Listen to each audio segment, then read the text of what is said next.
ఓం నమ శివాయ.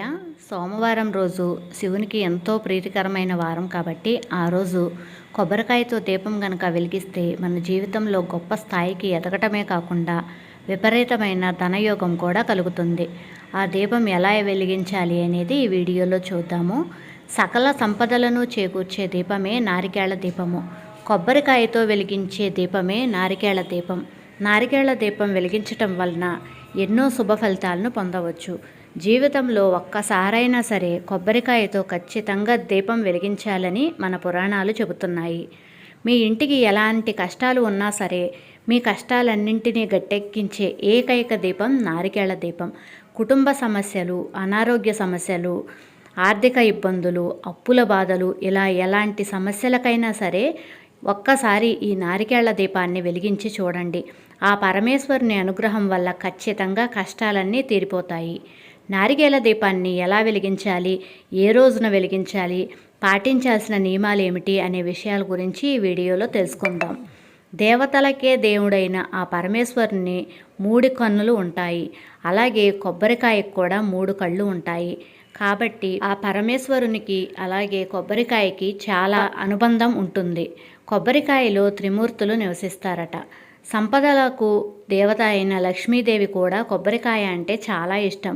ముక్కోటి దేవతలకు కూడా కొబ్బరికాయ అంటే చాలా ప్రీతికరమైనది. కాబట్టి మనం పూజలు చేసేటప్పుడు, గుడికి వెళ్ళేటప్పుడు ఖచ్చితంగా దేవునికి కొబ్బరికాయ కొడతాము. కాబట్టి ఇంతటి పవిత్రమైన కొబ్బరికాయలో దీపం వెలిగిస్తే మనం పూర్వజన్మలో చేసిన పాపాలన్నీ తొలగిపోతాయి. అఖండ రాజయోగం వరిస్తుంది. ఈ నారికేళ దీపాన్ని సోమవారం వెలిగిస్తే కోటి జన్మల పుణ్య ఫలితం అనేది లభిస్తుంది. అన్ని దీపాల కంటే నారికేళ దీపం చాలా శ్రేష్టమైనది. శివునికి ఇష్టమైన సోమవారం రోజున కొబ్బరికాయలో దీపం వెలిగి మీ మనసులో ఉన్న ఎలాంటి కోరిక వెలిగించి మీ మనసులో ఉన్న ఎలాంటి కోరికలైనా సరే నెల రోజుల్లో తప్పకుండా నెరవేరుతుంది. మీ ఇంటిపై శివుని అనుగ్రహం లభిస్తుంది. అంతటి శక్తివంతమైన ఈ నారికేళ దీపానికి ఉంటుంది. ఏదైనా ఒక సోమవారం రోజున స్త్రీలు శుచిగా తలస్నానం చేసి ఇంటిని మొత్తాన్ని శుభ్రం చేసుకొని ఇల్లంతా పసుపు నీళ్లు చల్లుకోండి. ఇక పూజ చేసే స్త్రీలు నిండు ముత్తైదువులాగా తయారవ్వాలి. చేతులకి నిండుగా గాజులు వేసుకోవాలి. నుదుటన కుంకుమ బొట్టు పెట్టుకొని కాళ్లకు పసుపు రాసుకొని చీర కట్టుకొని ఇంట్లో పూజ ప్రారంభించాలి. ముందుగా మీ పూజ గదిని శుభ్రం చేసుకొని మీ పూజ గదిలో ఉన్న శివపార్వతుల ఫోటోకి తడిగుడ్డతో శుభ్రంగా తుడవండి. తర్వాత శివపార్వతుల పటానికి గంధం బొట్లు పెట్టండి. అయితే ప్రతి ఒక్కరూ తెలుసుకోవాల్సిన ఒక విషయం ఏమిటి అంటే మన పూజ గదిలో ఉండే శివుని చిత్రపటానికి కుంకుమ బొట్టు సమర్పించవద్దు. కేవలం గంధం బొట్లు మాత్రమే పెట్టుకోవాలి. ఎందుకంటే ఆ పరమేశ్వరి ఎల్లప్పుడూ తపస్సులోనే ఉంటాడు ఆ పరమేశ్వరుడు. కాబట్టి చల్లదనాన్ని ఇచ్చే గంధాన్ని సమర్పిస్తే ఆ పరమేశ్వరుడు ఉప్పొంగిపోతాడు. కాబట్టి మీ పూజ గదిలో ఉన్న శివపార్వతుల ఫోటోకి ఎల్లప్పుడూ గంధం బొట్లు మాత్రమే పెట్టుకోండి. ఇక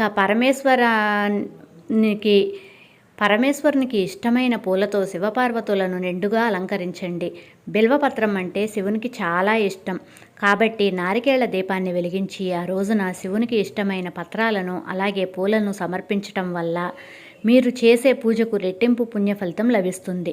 బిల్వపత్రం అందుబాటులో లేదు అనుకునేవారు జిల్లేడు పూలు కానీ, గన్నేరు పూలు కానీ, పారిజాత పుష్పాలు కానీ, శంకు పుష్పాలు కానీ శివునికి సమర్పించండి. మీకు అందుబాటులో ఉన్న పుష్పాలతో శివుని పూజించండి.